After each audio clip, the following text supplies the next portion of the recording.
આમોદ તાલુકા પંચાયતમાં ફરી ખીલી કમળની કળીઓ. ભાજપનો દબદબો યથાવત, પ્રમુખ ઉપપ્રમુખ પદે ભવ્ય વિજય. આમોદ તાલુકા પંચાયતમાં ભારતીય જનતા પાર્ટીએ ફરી એકવાર પોતાનો કેસરીઓ લહેરાવી રાજકીય દબદબો સાબિત કર્યો છે.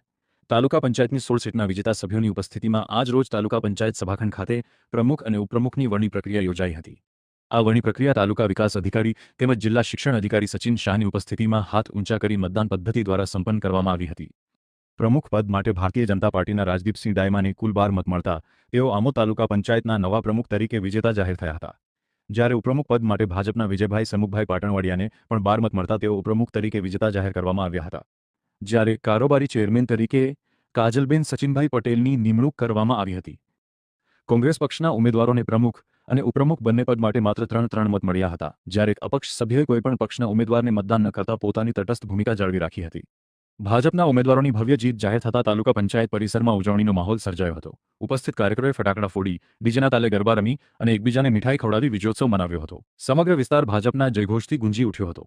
આ પ્રસંગે ધારાસભ્ય ડી.કે. સ્વામી, આમોદ તાલુકા ભાજપ પ્રમુખ તેમજ મોટી સંખ્યામાં ભાજપના આગેવાનો અને કાર્યકરો ઉપસ્થિત રહ્યા હતા.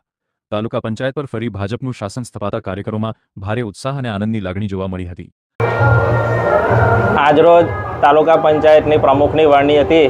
એમાં અમારા ગુજરાતના ભાજપ પ્રદેશ પ્રમુખ શ્રી જગદીશ વિશ્વકર્માજી, ભરૂચ જિલ્લાના અધ્યક્ષ પ્રમુખ શ્રી પ્રકાશ મોદીજી અને અમારા મહામંત્રી નરેન્દ્રસિંહ પરેશભાઈ અને જગદીશ મિશ્રીજી તથા આમોદ તાલુકાના પ્રમુખ શ્રી દીપકભાઈ, મહામંત્રી હિતેશભાઈ, મયુરસિંહ અને અમારા લોકલાડીલા ધારાસભ્ય શ્રી ડી.કે. સ્વામીજીએ જે આજે મને આ પદ માટે અમારી પ્રમુખની વરણી કરી છે એ અમે ખૂબ નિષ્ઠાપૂર્વક અમે નિભાવીશું અને આમોદ તાલુકાનો ખૂબ વિકાસ થાય એ માટે અમે બધે જ આખી ટીમ અમે પ્રયત્નશીલ રહીશું.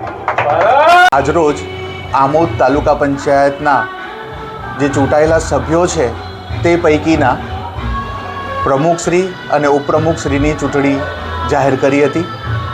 આ ચૂંટણીની અંદર મળેલી ઉમેદવારી પત્ર મુજબ રાજદીપજી સુરેન્દ્રસિંહ દાયમાને 12 મત મળ્યા છે.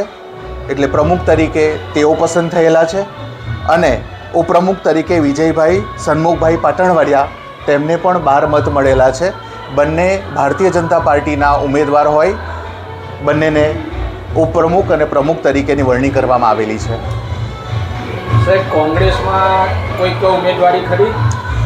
કોંગ્રેસમાંથી પણ એક ઉમેદવારી થયેલી છે અને એમના 3 મત એમને મળેલા છે. અપક્ષ ઉમેદવારે સાહેબ શું કર્યું? અપક્ષ ઉમેદવારે બંનેમાંથી કોઈ પણ પક્ષે મતદાન કર્યું નથી.